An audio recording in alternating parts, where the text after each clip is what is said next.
Bonjour à tous, bienvenue sur SM6. Je vais, avec ce tutoriel, vous expliquer comment on peut modéliser un ballon. Ça. Voilà. Donc je vais passer directement aux explications. Je vais donc fermer cette fenêtre et aller sur une autre. Alors, pour fabriquer un ballon, je pense que je vais d'ailleurs faire une playlist avec objets divers. Parce que là, je fais du surface, je fais un peu de tout, mais vous trouverez, je pense, une nouvelle playlist pour les abonnés, excusez-moi. Et je vais appeler objet divers, je vais modéliser un peu toutes sortes d'objets. Donc ici vous allez en créer et vous allez sélectionner isosphère. Voilà, isosphère c'est ça, donc au lieu d'avoir des faces qui sont carrées, vous avez des faces triangulaires. En sélectionnant cette isosphère, ce qui se passe, vous avez donc ici cette fenêtre qui s'est ouverte. Et puis vous n'avez plus qu'à ici modifier la valeur, vous allez remplacer 2 par 4. Ce qui va nous donner beaucoup plus de triangles. Ensuite, vous passez en mode Edit, la double flèche du clavier, et vous allez sélectionner un vertice n'importe où vous voulez. Et maintenant, on va donc sélectionner un ensemble de vertices qui va être à distance égale, qui vont être à distance égale les uns des autres. Pour faire ça, vous allez ici dans Sélectionner, sélectionner similaire, et là, nombre d'arêtes connectées. Et voilà ce qui va se passer. Vous avez comme ceci des pentagones qui sont à égale distance, donc en réalité des pentagones parce que il y a un vertice au milieu, hein, mais qui sont à égale distance les uns des autres, et on va donc utiliser ces pentagones pour modifier la sélection. Donc là vous êtes en mode vertice, vous allez passer en mode face. Donc là on voit toutes les faces du centre pentagone. Vous allez inverser la sélection. Donc là vos pentagones sont là. Et maintenant on va modifier la taille des pentagones en utilisant CTRL en continu. Et vous appuyez sur le plus de votre pavé numérique une fois par une fois. Ce qui se passe, vous voyez, donc la sélection s'agrandit proportionnellement. Il suffit plus que de faire en sorte que, mais bon là je l'ai fait 2 fois, donc vous le faites 2 fois, hein, de faire en sorte que cette sélection ici ressemble au pentagone qui est ici. Il faut qu'ils aient la même taille. Donc là si je faisais une fois de plus, on voit bien que ça n'irait pas, donc faire moins. Voilà. Donc là j'ai des pentagones qui sont ceux qui sont sélectionnés et ceux qui ne sont pas de taille égale. Une fois qu'on a fait ça, vous allez tout de suite attribuer une couleur aux pentagones qui sont sélectionnés. Ici, vous cliquez donc sur l'icône ici matériaux. Vous allez faire nouveau et vous allez recommencer plus. Une deuxième fois, vous faites 2 fois nouveau. Et ici, vous allez sélectionner la couleur noire, hein, on va mettre en noir. Et puis on va assigner tout de suite cette couleur. Ensuite, vous revenez remettre du blanc pour voir clair dans la sélection, blanc, gris, comme vous voulez, pour sans mettre, faut qu'on puisse voir les, alors juste un petit peu de noir, histoire de différencier les faces sélectionnées des autres qui vont être sélectionnées. Donc là, on voit qu'on a un pentagone qui est au milieu, hein, et c'est ce pentagone-là qu'il va falloir après qu'on sélectionne. Alors déjà, ceux qui sont sélectionnés, on va leur mettre une face interne, ce qui va donc permettre après de créer les coutures, les coutures du ballon. Donc vous cliquez sur I, et tout de suite vous faites un clic gauche pour relâcher la souris, et voilà ce qui s'est passé. Donc j'ai déjà une première couture qui s'est faite ici, sur tous les pentagones, tout autour.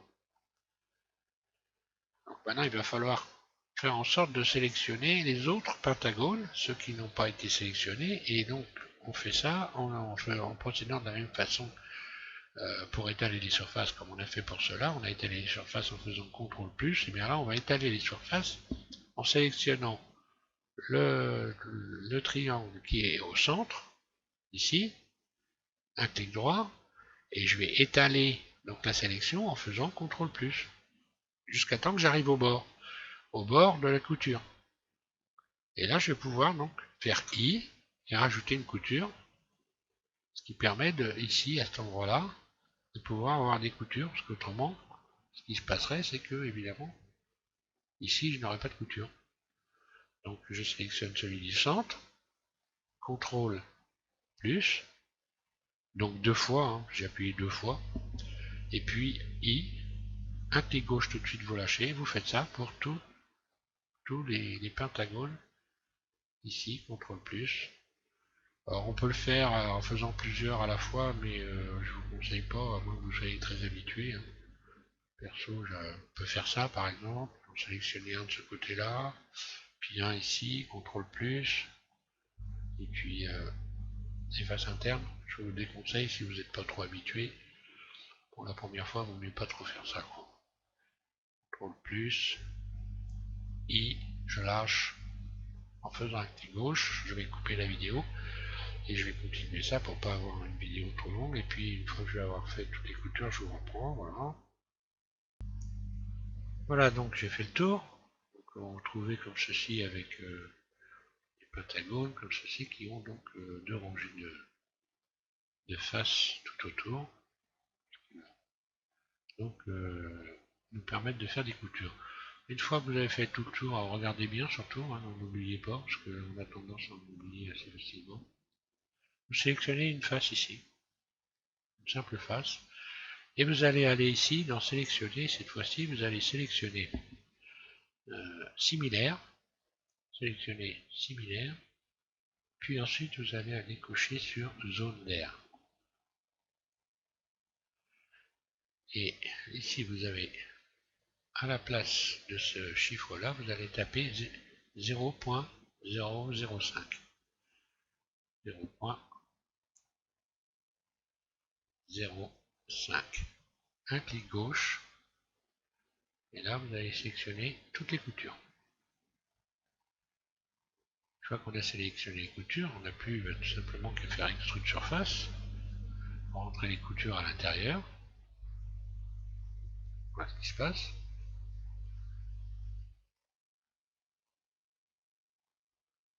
Voilà. Vous allez pouvoir aller rechercher votre couleur si vous voulez. Oui, pour l'instant, c'est pas. Ouais, on va voir ça après, donc pour l'instant, on laisse la couleur. Une fois qu'on a fait ça, bah, maintenant on va pouvoir donc aller en mode. Si vous allez pouvoir chercher votre couleur, c'est large. Donc c'est pas celle-là, c'est celle-là. Et puis, à un moment donné, voilà, ça a foncé. Vous allez retourner en mode objet, puis vous allez pouvoir maintenant adoucir. Donc adoucir ici. Puis également en profiter pour ici ajouter un modificateur. Ici, puis ici. Ajouter un modificateur. Et là, vous allez pouvoir le subdiviser 2 fois. Ça suffit largement. Ensuite, vous revenez en mode Edit. Vous allez pouvoir inverser la sélection et modifier la surface ici en vous mettant en mode individuel. Origine individuelle, et maintenant vous allez pouvoir régler la surface des coutures. Surface. Voilà. Et vous réglez ça à votre convenance jusqu'à temps que tout se touche à peu près correctement. Et voilà, vous avez un ballon. Il n'y a plus qu'à appliquer. Et puis voilà, vous n'avez plus qu'à faire des cages, un terrain de foot, et puis c'est impeccable. Vous êtes dans le vent. Donc je vous remercie de suivre SVM6.